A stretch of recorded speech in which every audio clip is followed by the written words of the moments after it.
changing. We're flying high, creating a complaint-free world. No more, no more complaining. People, their lives are changing. We're flying high, creating a complaint-free world.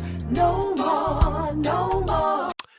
Peter Margaritis, and he's going to tell me if I'm pronouncing it correctly, CPA, CSP, aka the Accidental Accountant, and this is why I'm excited to talk to him, is the author of Improv is No Joke, Taking the Numb Out of Numbers. I love that. That's a very cool name. And his most recent book, Off Script, Mastering the Art of Business Improv. One of Peter's missions is to have better leaders remember that we are in the people business first, and improv leadership strengthens that critical relationship because we have no business without people. Amen to that. Everybody, please welcome Peter Margaritis here with us this morning. Am I close on your name, dude? It's pronounced like a cocktail, Margaritis. But if you look at it closely, well, it's spelled more like an inflammation, like Margaritis. So I'll take Margaritis, but not Margaritis. Okay. Now, where do we find you today? Where are you? I'm based in the suburb of Columbus, Ohio, in Worthington, Ohio. Worthington, Ohio. Wonderful. Well, I'm excited to get on looking at your take on personal development, specifically through improv. But I want to ask you, how did you get into improv? Actually, way back when I was doing stand-up. And I wasn't doing it very well because we're having a conversation at 8 o'clock in the morning. Mm-hmm. So a friend of mine said, why don't you come to an improv class? And I went, okay, didn't really know what improv was. And I went, and it was weird because I thought we were going to write material, but they were playing these goofy exercises and stuff. And I didn't get it. And I didn't think I was coming back until the instructor said, okay, next week, I want you guys to go stay in the 70s. Bring all that knowledge that you learned from the 70s, news, events, music, TV, movies, all that, bring it into the class, and we'll use that as the basis of our workshop. Oh, that's why I didn't understand it, because I didn't do the homework. So when I did the homework and came in, holy cow, I was funny. Those who didn't do the homework, they were not. And I went, there's something to this. And that was one of the points in time I said, I need to explore this more. And through the next couple of workshops, I absolutely fell in love with the concept of improv from a comedic standpoint, but I learned that it's more than just being a comedian. It's a leadership, it's life. And I've adopted that into my world for the past 25 years or so. And I view the world in a very different place than I did 20 years ago, and a more of a complaint-free world. Mm-hmm. Because the magic, I'll get a little ahead of myself. The two magic words in improv are yes and. Not no because, or not yes but. Right. Yes and. And that helps take away, in your world, that complaint. What can we make of this better? It's a positive effect. Mm-hmm. That is so interesting. And I love the fact that you've chosen to extrapolate that and overlay that into regular living and leadership, because having watched improv, I used to love Whose Line Is It Anyway? Mm-hmm. And you see that you've got to agree basically with whatever crazy point the other person has thrown. All of a sudden there's a train moving through the nursery, whatever. And then, yes, and we're going to jump on that train, as opposed to whatever, because no but closes down. Yes, and opens up. Is that right? Exactly. Yeah. Exactly right. Yeah.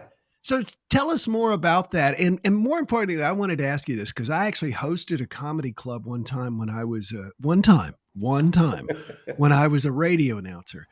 And I remember thinking, this audience is a lot more deadly than a regular speaking audience. Do you see a difference in a comedy audience as opposed to it's almost like the arms crossed kind of thing, comedy audience?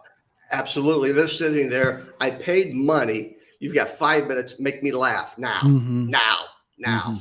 And plus, they're mostly intoxicated by that point. Versus our corporate audiences, which wait until at least after 5 o'clock. Right. Hopefully. Yeah. So how did you come to write this book, Off Script? Tell us about that, please. Well, back in 2014, I wrote this book, Improv is No Joke. Great cover. Thank you very much. Yeah, using improvisation to create positive results in leadership and life. And people liked it a lot. I took it to corporate America and brought in to do some speaking engagements. But I kept hearing this one thing. Pete, love the book. You need more business in there. Pete, great book. I get the concept. Have more of a business application to it. And then when my brother-in-law, Clyde, said, Pete, love the book. Great book. Needs more business. I listened.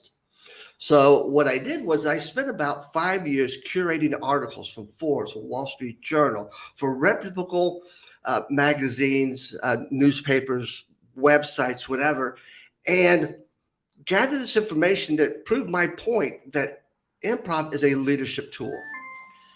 From that, I TED Talks, books, everything I get my hands on. And then March of 2020 hit, and my business went right down the tube, speaking business. So I had to redesign my business and figure out how I can do this more virtually. And then in August, I went, well, I'm kind of done with my to-do list. Why don't I just sit down and write this book off script? Because I had all the research done. And I sat down in August of 2020 and just had a blast writing this book. So much so, it's supposed to be 180 to 200 pages. I don't know how my publisher got 312 pages out of me. But that was the purpose of writing this, because I had the material, I did the research, and I had the time. So give me some examples of what it means to be off script, because if I understand that is a good thing, then it must be that some of us are living on script. So what does it mean to be on script as opposed to off script? And how do we cultivate being off script? When you are on script consistently, you are worried about what you are going to say, and you're not paying that close attention to the audience. I've scripted this. I think this is what they want to hear, and I'm going to plug my way through this. And I'm not going to deviate from the script. But we have seen leaders that do this, that really at some point in time, if they're reading the audience and reacting to the audience, go, I need something different here because I'm losing them. Oh, what the heck? I wrote this. I'm going to plow through it, then I'll get off. Step away from the meeting, get off stage. Even if it's not working. That's what's so funny. Even if it's not working, people are like, sorry, this is my plan, so I'm going to stick to my plan. Absolutely. And I'm going to break a myth real quick, a myth buster. People think improvisers just make stuff up, just pull things out, just kind of wing it and stuff, which is true at points. But as it relates to business improv, about 90% of the time, we are over-prepared. Well, we are so over-prepared that when we walk in a room, we wad up that script and throw it away. So we can read that audience. So we can read our audience and try to understand, are they picking up what I'm putting down? And if not, I better substitute something. I better go off script and add something to this conversation in order to engage them. And most people don't know, this is the best kept secret in the U.S. history, that Martin Luther King improvised the I Have the Dream speech. Say more about that. That's fascinating. So in August 63, the night before, he had his inner circle together, and they were working through the script. And they get to about 2/3 through the script, and there's this piece there, it's called I Have a Dream. And Dr. King had been doing this speech for about 6, 7, 8 months. And his inner circle felt like he'd overdone it. People had heard it, he'd overdone it, whatever. So they yanked it out and wrote something new. And by the way, that original speech was entitled I Have a Dream. That original speech was entitled Normalcy, Never Again. So if you watch the video of Dr. King that day as he's giving the speech, you can see him reading and speaking from the script. 2/3 through, he wasn't getting that response from the audience. The audience wasn't talking back to him, which he wanted that audience to do. And he paused for a moment, and a friend of his who was a gospel singer, Mahalia Jackson, who was on stage with him, said, "Tell me about your dream, Martin."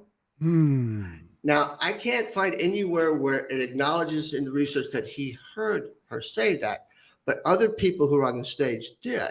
And about that time, he pushed his script to the side and started in the I Have the Dream speech. And one of this inner circle who was behind him saw him push it away and said, "Oh, this audience is getting ready to go to church."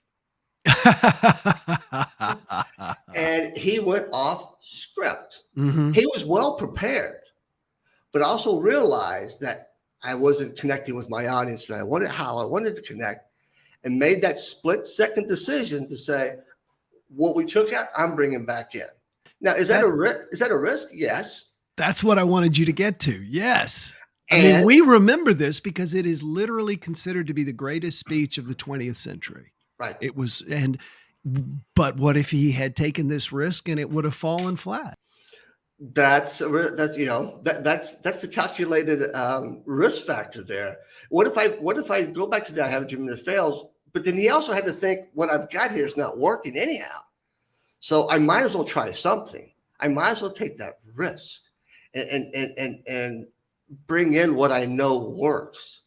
Or that's like when you're on stage and you're speaking to your audience. There's times that we can read that when we're reading that audience, we'll go, okay, I need something else. And we'll figure out, well, I had this story here. Let me bring something new in. Let me bring this in. Let's see what I can do to engage that audience. Because it's not about me. It's not about you. It wasn't about Dr. King. It's about how do we engage that audience? How do we get them motivated and inspired? A friend of mine who's also a speaker like you and I talked to me about the theory of thirds in comedy. And that is that when you tell a joke, you add on to it and you add the final layer. And I had this one joke that I used to tell all the time. And then finally, I just added this third little element to it. And that just magnified the whole thing.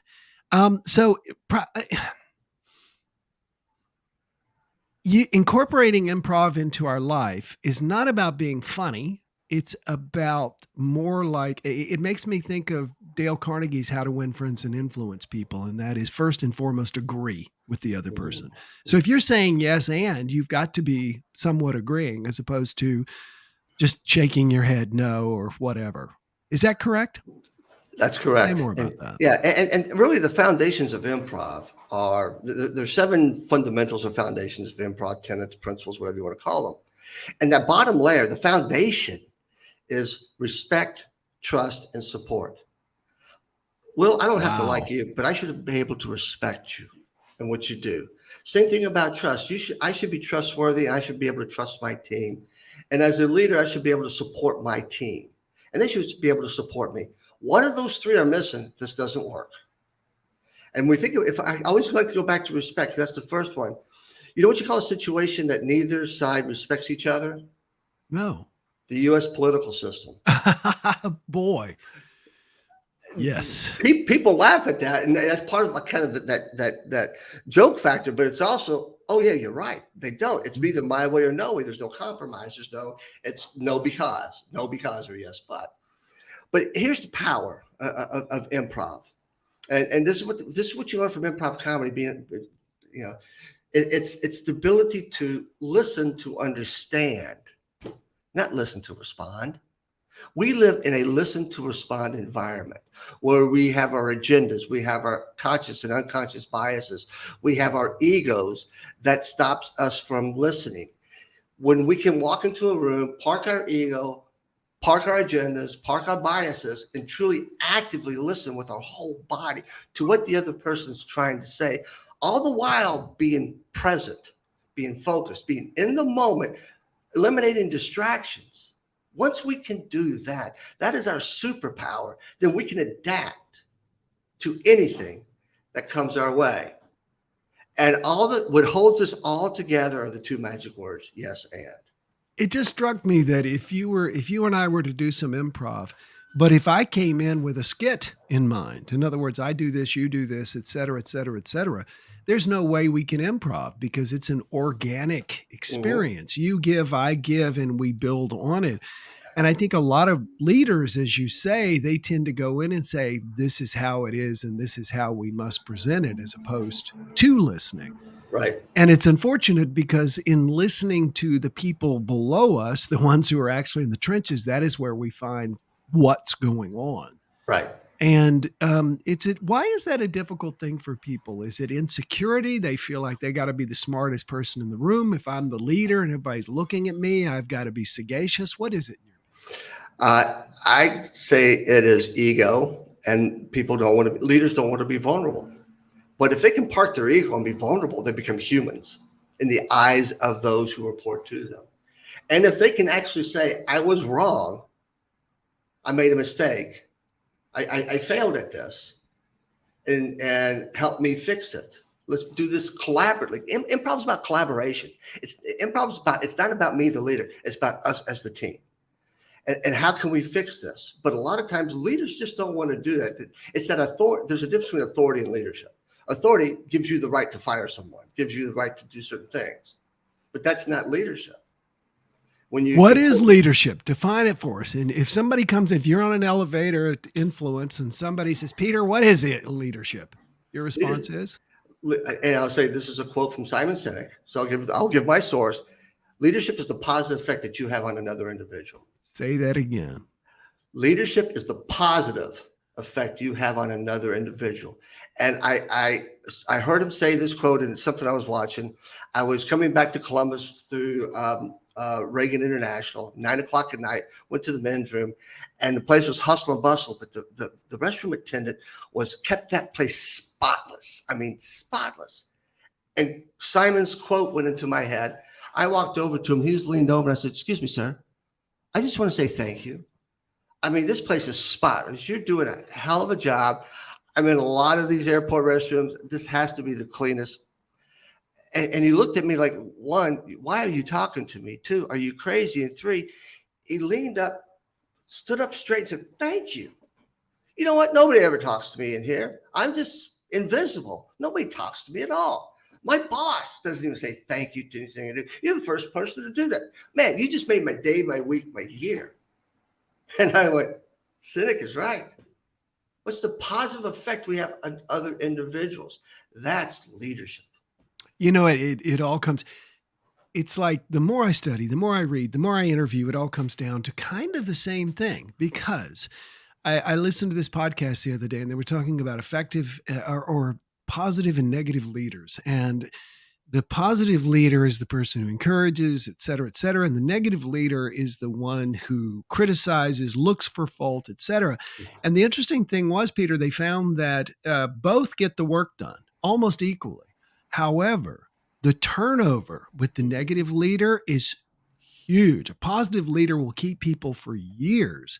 Right. And when they tried to define what is positive leadership, it came down to one word, and that is compassion. Yeah.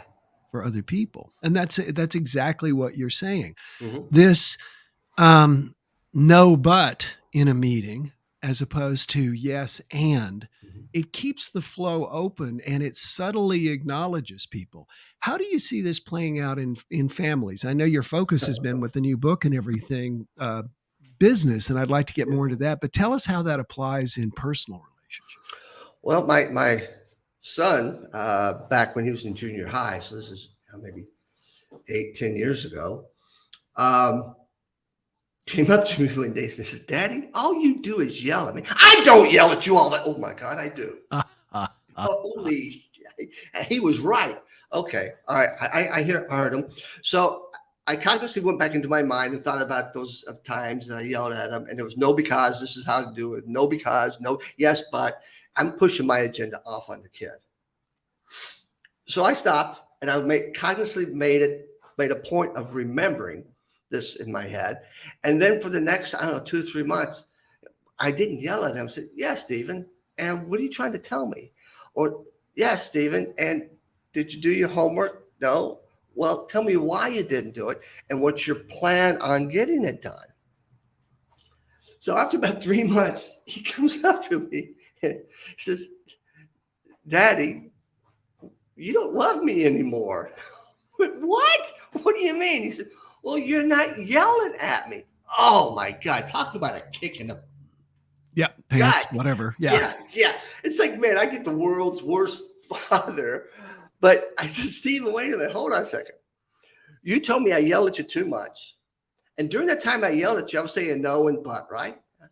What's the 2 magic words Dad always tells you about? I don't remember. That's not it.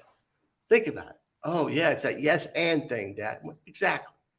I wasn't saying yes and to you when I was yelling at you, but I was saying it to you when I wasn't yelling at you.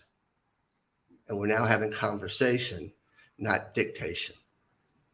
And kind of went over his head, but he's now 21, 22 years old. And I still remind him of that, of that day, and how the dialogue between he and I changed. And we've come up over the last couple of years up against some really tough family decisions that we've had to make. And I just kept my cool, listened to what he has to say, and respond back in that same manner. And now we're having conversation versus battles. I love the idea of using the word because, and I'll tell you why. I read a book called Complaint is a Gift, because I read everything I find on complaining. And in it, they talk about this 4-part method for dealing with people, customer service. And we do this in my company. If somebody doesn't get their bracelets or whatever, we always say, first of all, thank you. We don't say I'm sorry. We say thank you. But the key that they make in this book, or she makes, is that you then need to say because, or else it sounds patronizing. Mm-hmm. So to tell people because is our motivation, and it helps build that bridge. So I love that you're talking about that as well. Could you give me an example of some leaders? I'm put you on the spot here. Mm-hmm. Leaders we may know, either past, present, that have embodied this improv style? Well, besides yourself, of course. Besides myself, that we might know. But let me just turn that question just a little bit. We all witnessed the greatest improv exercise of our generation, called the pandemic. And then how did your leader respond to the initial news of the pandemic and the months that followed? Did your leader go, okay, we have to figure something out now? This isn't going to work. I had a coaching client at the time that he said that, well, the first thing I had to do was go out and buy like 100 laptops so my people could work from home. So how did your leader respond to the pandemic? And even those in the speakers world, a lot of people negated. I apologize, there's an ambulance coming in the background. I have control of that. But how did, a lot of people in our business decided they weren't going to do virtual because they didn't want to do it. They wanted to get back on a live stage. And I think after maybe 9-10 months, they decided, well, this isn't going away tomorrow. So they embodied it. I think they found you, Peter. They're coming to get you. Yeah, that's, of all the times, I think they've gone away finally. There we go. But the pandemic was the greatest improv exercise in our lifetime. How so? Well, we had to adapt to this changing. Like every day we got up and it was something different. It was something new, something different, something new, something different, something. It changed every single day. Nothing was the same for a long period of time. Every day was different. And I was depressed the first 3 or 4 days. I said, no, what would an improviser do? An improviser would improvise the scene that they are in, not the one they want to be in. Say that one more time. You're saying so many great things. What would an improviser do? An improviser would improvise the scene that they are in, not the one they want to be in. Oh, so in other words, somebody floats something which is a bad pass off in your mind. You still got to play the scene, and that's what we need to do with the pandemic. That's what we need to do. And by doing that, I stay present in the moment to today. Mm-hmm. Yesterday passed. I cannot do anything about what happened yesterday. I can't really worry about tomorrow, but I sure can't worry about 2, 3, 4, 5 months out. And a lot of people got really depressed because they looked too far out versus just taking a very narrow focus on what can I get up and do and accomplish today in a positive way. I had to redesign my business. I ended up writing a book during the pandemic. I some days I was just I needed to do something different. I learned how to make pita bread. I just trying to stay present and not get too far, because that really helped with my stress level. And help me stay out of the liquor cabinet too. Yeah. Awesome. Well, I'm going to give everybody a chance to anybody who would like to comment or share. We've got a number of nice little thumbs up, hearts, et cetera, et cetera, et cetera. I'll give everybody a chance if you'd like to ask Peter a question about improv or about his book, Off Script. Tell me again. The title is, I see it in the corner. Off Script, Mastering the Art of Business Improv. Off Script, Mastering the Art of Business Improv. Peter, you've got a PDF of your book, right, that people Correct. can download. Tell me what the URL is. Is it petermargaritis.com, or how do I find it? Well, I didn't think that far in advance, Will, to be honest, and be transparent. So I was going to make it. I can do that, or if you want to copy the PDF of the book, you can email me at peter@petermargaritis.com and just put the Teddy Bear Show on there. And I will send a copy of the PDF copy of the book to them. I think that a lot of us are stressed because we want control in our lives. We live in a life that is constantly going to be throwing us things that we may not agree, and the capacity to say yes and, because we can say yes, which is okay, I'll suffer through this, and is the action that we put into it, right? Right. Absolutely. And we were all improvisers. Mm. Will, do you have any children? Yes. How many? One. Same here. I have one. So the day that we took our son out of the hospital, put him in the back seat of the car, turned around like it's supposed to be. I looked at my wife and said, "Hey, did they give us a manual?" There's no manual. Well, how are we supposed to take care of this kid? Well, we improvised because we did our homework beforehand. And when something would come up that we didn't know what to do, we always called friends who had more than one kid, or we called our parents or somebody to say, what should we do in this situation? And then we did it. Life is just one big improv stage. And those who are so scripted, like I know this person who she has scripted out her life into her 40s. Unfortunately, she's in her early 20s. And I'm like going, you might want to think about where you're going to adapt, where you're going to pivot, where you're going to be very flexible and stuff. Because if life was that linear, it'd be kind of boring. What do you think? This is a journey. When you say yes and, you lean into the fear, and it takes you down this journey that you never thought that you would ever go. Everybody, I want to encourage you to use the phrase yes and as you go through the day. Watch how many times you feel like you should say no, but, and do your best to change it to yes and. And be sure and go to email peter@petermargaritis.com and put in the subject line Ted E. Bear. He'll send you a PDF. Peter, thank you so much. I always like to conclude by asking, do you have a speaking gig coming up? And if so, what city? I have a private engagement coming up in Nashville on May 4th. Oh, great. Or 5th, one of the two. Yeah, most of my speaking engagements are either virtually. I have a few live ones, but those are more corporate clients, private events.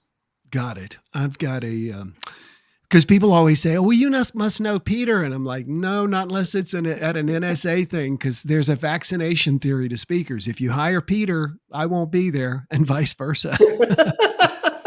So hopefully we'll connect in an airport or something like that. Everybody be sure and check out petermargaritis.com. Check out this book. I'm excited to see it myself. So Peter, thank you so much for spending your time and sharing your talent and your insight with us today. Well, thank you for having me. This has been an absolute blast. You're a heck of a host, and I love Teddy Bear. Thank you. Thanks so much. Everybody enjoy today, and we'll look forward to seeing you tomorrow. No more complaining people. Their lives are changing. We're flying high, creating a complaint-free world. No more complaining people. Their lives are changing.